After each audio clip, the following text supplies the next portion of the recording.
that United States, which is just hours away from the historic election day, and in the final stretch of the big battle, the U.S. Vice President and Democratic candidate Kamala Harris and Republican nominee and former President Donald Trump, who have made their final cases to the voters across battleground states, especially when it comes to Pennsylvania. While more than 78 million Americans who have already voted, and the poll showing that it is an extremely close contest, with both of the candidates running neck and neck, both nationally and mostly in the swing states as well. Let's, in the meantime, also talk about what are the factors that are now at play, as even when it comes to Chris Casquijo, who is a VOA correspondent who is joining us live. Of course, as we talk about when it comes to the acrimonious words that have been taken at each other, personal digs as well. Chris, as you're joining us from Michigan, some would say it may also take some days to finalize the winner. We have seen that happening back in, for Joe Biden in claiming victory in 2020. What do you think as far as could be the time that we know who is finally the winner? Yeah, it just depends on what the margin of victory is. Whether it's a close margin, we will probably have to wait more than a day to know the answer. But if it's not, we might know Tuesday night if some of the polls show that some of the late breaking undeciders are breaking for Harris. So if it's a wide margin of victory, we might know the result Tuesday night, but it's likely that we won't, because states like Wisconsin, Georgia, and Pennsylvania can't actually start counting the ballots that were received before Election Day, those early votes in absentee and mail-in ballots. They can't start processing those until 7 o'clock tomorrow, which is Election Day. And those take longer because they've got to confirm signatures and that sort of thing. So it's not just like rolling it in, feeding it into the machine and counting the votes. So, it just depends on what the margin of victory is for the winning candidate and how long it takes to count those votes that are outstanding. All right, but Chris, why is Michigan, where you're reporting from, a very particular, such important battleground state? What happens here? Well, the U.S. presidential race is a race to 270 electoral votes, so it's a state-by-state contest.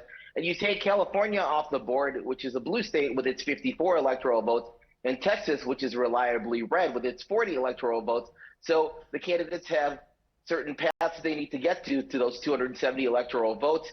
And Michigan has 15 electoral votes, a sizable number. And we're looking at Michigan because it has some key voting blocks: auto workers, black men, and a large Arab American population that numbers 300,000 that is not happy about the current administration's policy with regards to Israel and the Gaza war.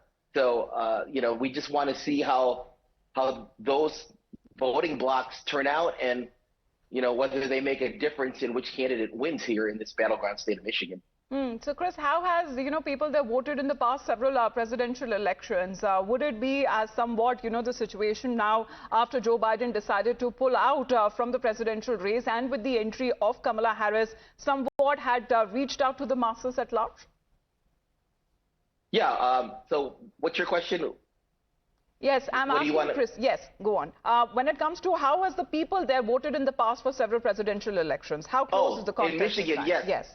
Yes, in Michigan, they have voted Democratic in every election since 1992, with the exception of one.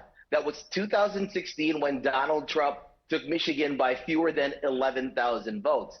Now, Biden won back Michigan by a margin of about 154,000 votes in 2020, and he shored up the blue wall, and he took Michigan, Wisconsin, and Pennsylvania, which Trump took in 2016.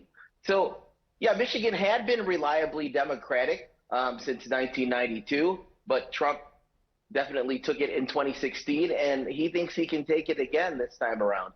So, Chris, does it make a compelling case as we talk about, why each may have an edge when it comes to building a coalition of voters in the right places and then ensuring that they actually turn out? Right, because we don't know how certain segments of the electorate are going to perform. Michigan has protected abortion rights here. So will women turn out in the numbers that they're turning out in other places? And, will those auto workers who supported President Trump in 2016, but then flipped to President Biden in 2020, but had been reliably Democratic, Democratic voters up until 2016, how are they going to vote? And of course, what's going to happen with the Arab American vote? There was 10,000 undecided voters or uncommitted voters in the primary when Biden was still the candidate, which was sort of a form of a protest vote. So if large numbers of that bloc sit out, that could swing the election to Donald Trump, who, as it turns out, would probably have a much more favorable stance to Israeli Prime Minister Benjamin Netanyahu as he continues to, move forward with this brutal I think we're going to talk more on that, Chris, especially when it comes to what are the reasons and when it comes to the issues that have been founding most that resonate with the people on ground. I request you to stay on with us because talking about as far as the acrimonious war of words that have also been taking place, of course, it's gone downright and personal. Joe Biden, in the meantime, has continued to be involved in the discourse. However, though perhaps not always to Kamala Harris's benefit, but Trump slamming Biden for calling out his supporters as garbage, Joe Biden, meantime, was in the eye of the storm once again for a remark on what he would like to do with the Republicans, and that is his take. Listen in. But I'm serious. These are the kind of guys you like to smack in the ass. But I'm serious. These are the kind of guys you like to smack in the ass. But I'm serious. These are the kind of guys you like to smack in the ass. But I'm serious. These are the kind of guys you like to smack in the ass. The president's opinion, but we talk about the former president now, Donald Trump, in its last-ditch effort to woo the voters, especially when it comes to the swing states like Pennsylvania, has been launching a blistering attack on the current president, Joe Biden, as well as his opponent, Kamala Harris. Listen in.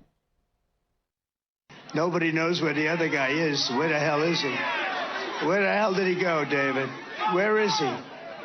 Nobody knows where the hell. Where is Biden? Remember? We used to go, where's Hunter? We used to go, where's Hunter? Now we go, where the hell is Biden? Where's Joe?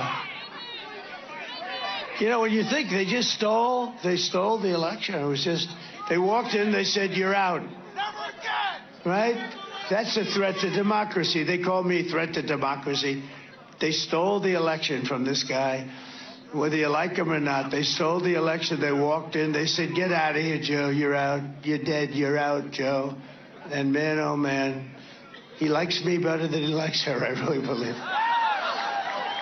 And you have to tell Kamala that you've had enough, Kamala. You've had enough. You're the worst ever. Kamala, you're fired. Get the hell out of here. Get out of here. All right. Edge, as far as both of the leaders that they're looking themselves at, with the very contest being very close and neck and neck. But Chris, as we were talking about the issues that probably resonate with the people on ground beyond the state of economy, elections are also decided when it comes to emotional issues or emotional poll. Abortion rights or immigration, which is the one that you find the factor that has the maximum resonance?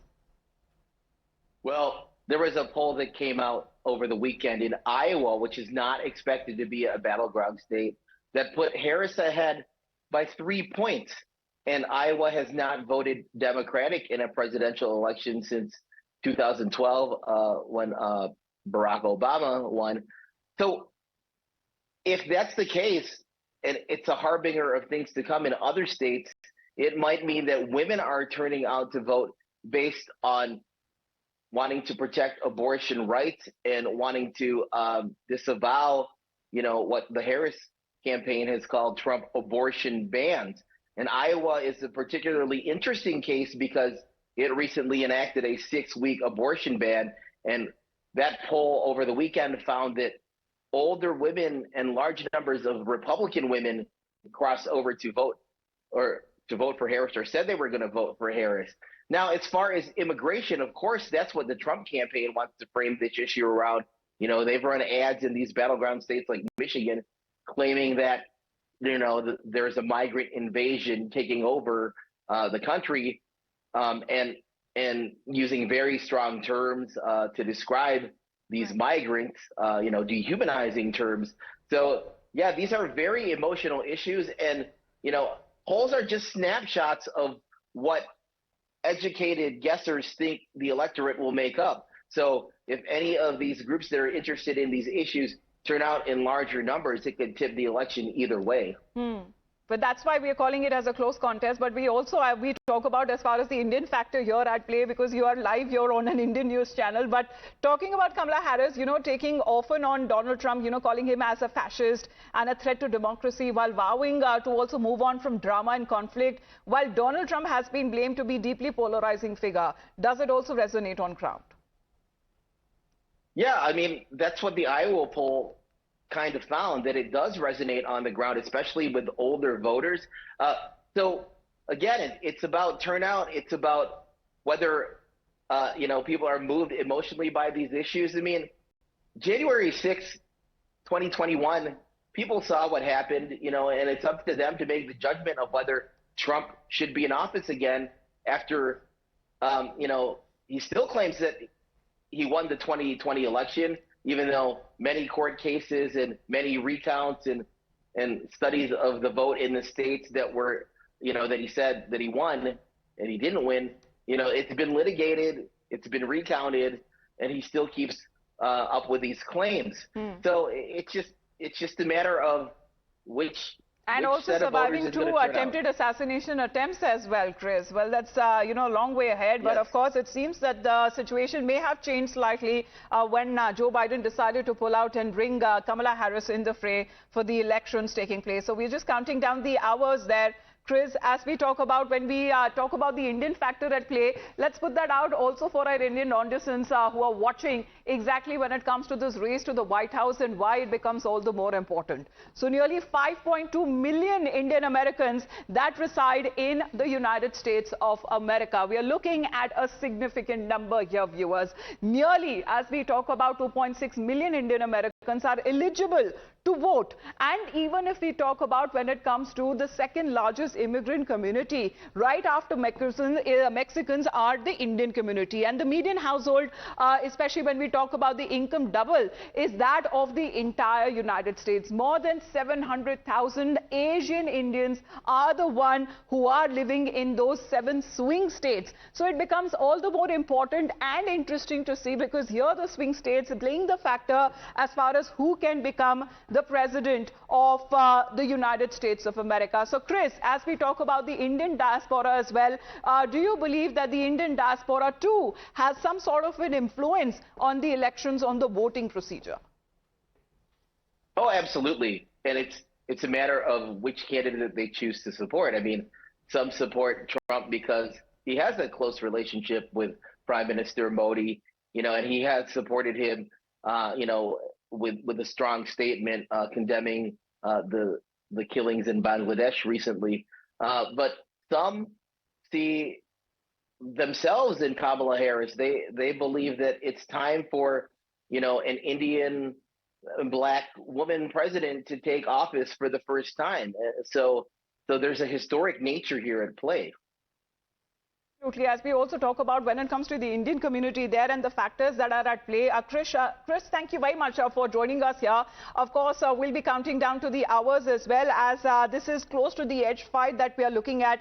And of course, even when it comes to the final national polls, what they have been saying, who will be claiming the White House, that also becomes all the more important, because there are several national polls as well that have been released, and a close edge fight that we are looking at between Donald Trump and Kamala Harris as well. Let's in the meantime talk about when it comes to the states with the maximum electoral college votes. California having 54 votes, Texas having 40, Florida 30, New York 28, Illinois 19, Pennsylvania 19. We also look at other states.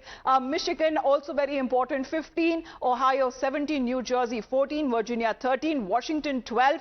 Total, we are looking at 538, and the majority that is now needed is to get to that 270 mark. So these are the states that could play a crucial role when it comes to deciding the winner, the states that win the maximum electoral college votes, and hence which carry a significant weight in deciding who the winner would be. So all of these stay as the neck and neck battle, that close contest that we have been talking about, the last ditch efforts that are being made by both the presidential candidates candidates are in these swing states as we get you the updates. Of course, when it comes to several of those polls and surveys that have also been conducted are dead heat. At many of them have been showing Kamala Harris leading Donald Trump and among the likely voters with 1 point margin of error as well. There are others, when it comes to the surveys who have been completely giving out a different picture.